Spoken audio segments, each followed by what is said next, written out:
Essa foi a derrota, né, pro Libertad? Isso. Bom, esse ano ele tem 15 vitórias, 4 empates, 5 derrotas. Mas a sequência dos últimos jogos, ela é muito boa e é isso que eu queria destacar com o Jaime Júnior, que fala conosco ao vivo de Belo Horizonte. Vamos para lá, Jaime, bom dia a você, bem-vindo ao Redação. Esse é o desempenho do ano. Mas eu queria que você falasse, Jaime, de como nos últimos jogos o Galo vem crescendo. Bem-vindo, tudo bem? Tudo bem, Rizek? Um abraço aos colegas da bancada, a todos que nos acompanham. O que não faz a volta de um grande goleiro, o Vitor, e uma mudança de sistema. Quando o Atlético deixou de jogar só com o Rafael Carioca à frente da primeira linha do sistema defensivo para jogar com Carioca e Elias, né? Ontem até jogou com 3 volantes. O Adilson também entrou no time. Mas essa mudança do sistema foi fundamental. Ajudou para que os laterais aparecessem mais. Evoluiu também o futebol do próprio Rafael Carioca. Quem joga no meio para fazer a função ali do armador, para jogar por dentro, tem mais liberdade, como o Casares teve ontem, sem tanta responsabilidade de voltar tanto para marcar. É claro que ele volta, é claro que ele recompõe, mas não como no sistema antigo. Esse sistema agora, na minha opinião, foi fundamental para a evolução do futebol do Atlético e para a goleada de ontem também. O Galo vinha de quantos jogos sem levar gol? Levou um gol ontem, né? Mas vinha de quantos jogos sem levar gol antes da partida de ontem? O Atlético ficou 3 jogos sem tomar gol. A gente pode dizer, Rizek, que com bola rolando, o Atlético não sofre gol há 4 partidas, porque o gol de ontem foi de pênalti, né? Não, aí também não. Calma, Não, a gente não pode dizer. Não pode dizer, não. A gente não pode dizer isso não, já. Mas foi bom, gostei. Foi bem. Agora, Jaime, nos conta sobre esse 5-1. No jogo de ida em Belo Horizonte, o Galo não foi bem contra o Sport Boys. Fez um placar elástico, mas não teve uma boa atuação. E ontem, conta pra gente nesse campo aqui que mais parece um campo de várzea, né? O Atlético é um campo mais duro esse, né? Eu diria que é melhor jogar nesse campo do que jogar contra o Libertad naquele lamaçal que foi daquela partida lá no Paraguai. Ontem um campo um pouquinho mais duro, mas dava para jogar. E o Atlético dominou completamente a partida. O Sport Boys falhou no início do jogo, né? No primeiro lance que o zagueiro falhou, o Casares aproveitou. Depois o Otero toma uma bola e entrega para o Rafael Moura, o He-Man fazer 2-0. E aí o Atlético muito tranquilo na partida, até relaxou demais, deixou a equipe do Sport Boys gostar um pouquinho mais do jogo, teve o pênalti e eles conseguiram diminuir, mas aí no segundo tempo o Atlético conseguiu fazer o terceiro, quarto, quinto gol, poderia ter feito o sexto, sétimo, oitavo, sem exagero algum. O Atlético, se tivesse forçado um pouquinho mais, teria saído da Bolívia ontem com uma goleada histórica. Aliás, esse placar de 5-1 foi a maior goleada do Atlético em Libertadores em jogos fora de casa.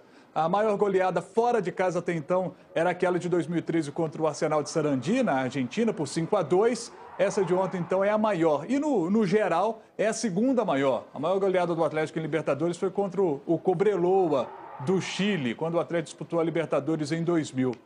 O Atlético ontem ganhou como quis, com muita tranquilidade. E essas atuações têm deixado o torcedor do Atlético, acredito, mais confiante para os próximos jogos e principalmente para o jogo de domingo, né? O jogo decisivo da final do Campeonato Mineiro. Ô, Jaime, e quem vê a escalação do Atlético Mineiro nota que ela tem mudado muito de jogo para jogo. O Galo tem hoje uma formação, assim, os 11 titulares, ou há um rodízio no elenco? Hoje o Atlético tem uma dúvida. Por exemplo, para a final de domingo, há uma dúvida no time titular do Atlético: Marlone ou Otero? O resto não tem nenhuma dúvida para domingo. É Vitor no gol, com Marcos Rocha na direita, Leonardo Silva, Gabriel, que ontem foi poupado, é o jogador que vinha de uma sequência grande de jogos, com Fábio Santos na esquerda, com Rafael Carioca e Elias, os 2 volantes, Robinho centralizado, Michael Suel de um lado, Fred de centroavante, e aí fica essa dúvida. Ali pelo lado esquerdo, Otero ou Marlone? No último clássico, Marlone foi titular. Não pode jogar a Libertadores porque ele não está inscrito para a fase de grupos. Mas ontem o Otero, olha, na minha opinião, foi o melhor em campo. O tempo inteiro o Otero correndo. Estava 5-1 e o Otero dando combate lá atrás, correndo lá na frente. O Otero ontem mostrou para o Roger Machado que quer muito ser titular do Atlético. Olha, eu não sei não se o Marlone vai ser titular no domingo, viu? Pela bola que jogou ontem o Otero, Não sei, não. Eu até apostaria que ele vai ser titular. E é sobre isso que o Roger fala. Mudanças na equipe e a boa atuação do Otero ontem. Confira.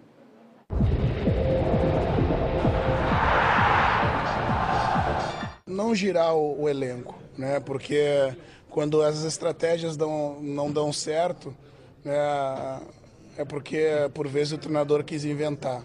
Né? É trabalhar com a consciência e a ciência do nosso lado para que a gente tenha todo mundo à nossa disposição, como eu disse, de tanque cheio, né? Motivado, interessado. E aqueles que entraram hoje, talvez eles tenham jogado mais de 70%, 80% dos jogos, né? Então dá para a gente considerar tanto o Otero quanto o Rafael Moura, quanto o Felipe que entrou, o Adilson que era o estreante da noite, né? E fez uma bela partida. Hoje a estratégia funcionou, né? Mas nem sempre vai funcionar e não quer dizer que se fez a coisa errada. É muito sintomático como nessa reta final de estaduais a gente tem times, evidente que, mesmo em situação confortável na Libertadores, mas que tiraram jogadores de partidas de Libertadores para finais de estadual. Né? Isso é muito sintomático. Às vezes Ao contrário dos outros anos, né? É. Que esse ano, muitos times priorizaram o campeonato estadual nessa reta final. O Grêmio chegou a fazer isso e ficou fora do campeonato estadual. Corinthians fez isso, está na final do campeonato estadual. O que mostra que a decisão do estadual com o clássico, ela tem um peso na vida do clube. Da pressão, da cobrança, do ambiente externo. O que não tem peso e que se tornou anacrônico é essa longa caminhada que conduz os clubes enchendo o calendário de jogos até chegar à decisão do estadual. Cruzeiro você vai falar agora, ou daqui a pouco, ou você fala a hora que você quiser também, porque quem manda no programa é você. Afinal de contas, quem manda no programa é você. Cruzeiro também botou um time alternativo. Você gosta, né? Alternativo. Alternativo? O time alternativo. Conhecido como ou reserva. com alguns jogadores. Não, alguns jogadores o Jaime depois fala. Um mistão. Mas também porque tem clássico domingo. Sim. Eu queria mostrar imagens do Otero e do Casares. Dois jogadores bons de bola, mas está mais pro Otero, na sua opinião, ser o titular, então, desse time, como você destacava, né, Jaime? Ah, com certeza. O Casares, a gente sabe o talento que o Casares tem. Ontem o Casares fez uma boa partida, marcou 2 gols, mas o Casares joga mais na do Robinho hoje, né? O Robinho joga por dentro e o Casares também.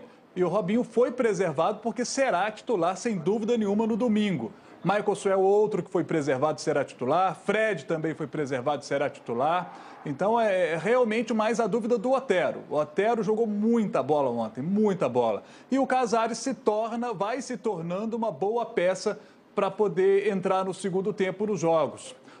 O Casares, eu acho que essa mudança do sistema de jogo feita pelo Roger Machado vai beneficiar muito também o futebol do Casares. Acho que ele tende a crescer mais agora com essa...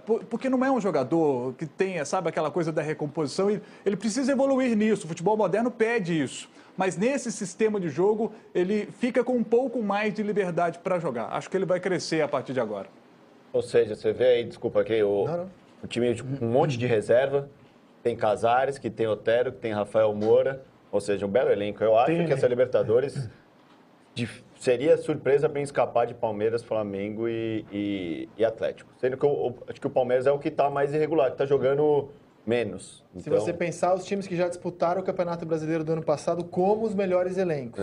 Além do Santos, que tem... E o Santos, vai lembrar o Santos, verdade. Dessa era uma temporada que era justo a gente esperar até um rendimento melhor. O Santos tem uma continuidade grande de trabalho. Esse ano a gente raramente viu o Santos com grandes atuações de fato, né? E eu acho que o elenco não é comparável ao desses Também não três. acho. Assim, Não, muitos o time moleques titular bons, tem moleques time bons. que elenco. O time titular, acho que ele encara, se tiver num bom momento, esses três. Mas o elenco não é essa é uma questão que o Dorival vai administrando nesse Santos ano após ano. Olha, no nosso Twitter, algumas mensagens interessantes. O Bruno Souza, que não é o nosso narrador, está destacando aqui que o Strongest, gostei da explicação que ele nos deu aqui. Deixa eu parear aqui para que a gente possa mostrar. Que o Strongest, ele melhorou na Libertadores porque tiveram sucessivas participações e aí mantiveram 90% do time em 5 anos. É uma boa explicação. Bruno. Legal. E vários palmeirenses estão, como o Otton, acho que ele é palmeirense, perguntando qual é a culpa do Eduardo Batista se jogadores contratados como craques não estão jogando bem, exemplo do Borja.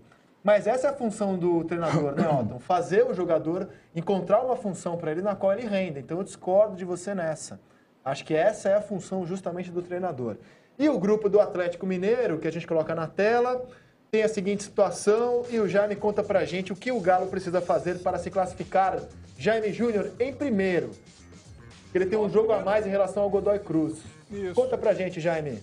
Primeiro, o Atlético tem que torcer para que hoje o Libertad não vença a equipe do Godoy Cruz. Se isso acontecer, o Atlético já se classifica hoje. Se terminar empatado, por exemplo, o Libertad vai para 5 pontos, na última rodada só pode chegar a 8. Então o Atlético já se classificaria. E o empate seria um bom resultado, porque o Godoy iria para 11 pontos, mas o jogo da última rodada é entre Atlético e Godoy Cruz aqui em Belo Horizonte, no Estádio Independência. O Atlético vencendo, o Atlético iria para a liderança do grupo, que é muito importante, porque o líder do grupo, ele joga a segunda partida em casa nas oitavas de final, né? Agora eu quero mostrar situações assim, se você tem algum recado a dar para a sua amada, para o seu pai, você pode ou mandar no Twitter do Redação ou ir ao estádio com uma faixa. Para sua mãe também, né? Dia das Mães está chegando. Dia das Mães está chegando. Sim. E, por exemplo, a gente mostrou ontem aqui que depois do gol de Zampedri, a câmera vai num torcedor que deixou um recado para o Jorge Sampaoli no jogo do Tucumã. Queriam. Sampaoli querido, que nem assumiu ainda a seleção argentina. Zampedri está aqui em Tucumã, joga no Atlético, a seleção precisa dele.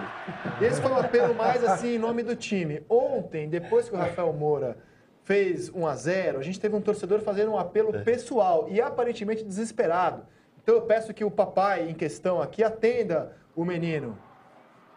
Acredito que ele possa ser um estudante de medicina, porque muitos torcedores... Manda dinheiro. Manda dinheiro, te amo. Tá coisa Ele tá desesperado, porque tá com a camisa do Grêmio. Grêmio do Atlético, ele torce, né? Tem muito brasileiro que estuda medicina pelo continente... E ele tá pedindo, pai, manda dinheiro, te amo. Você vê, o pai dele não tá atendendo ligação a cobrar, né? Para ele mandar esse recado, nem o WhatsApp. Ele não tá com dinheiro, acabou o crédito do celular, não tá conseguindo ligar, o pai dele não tá atendendo, não tá respondendo o WhatsApp. Ele é gremista, falou, pra eu falar com meu pai, só indo ao jogo do Galo e mostrando. Só indo ao jogo do Galo. E aparecendo no Redação. Exatamente.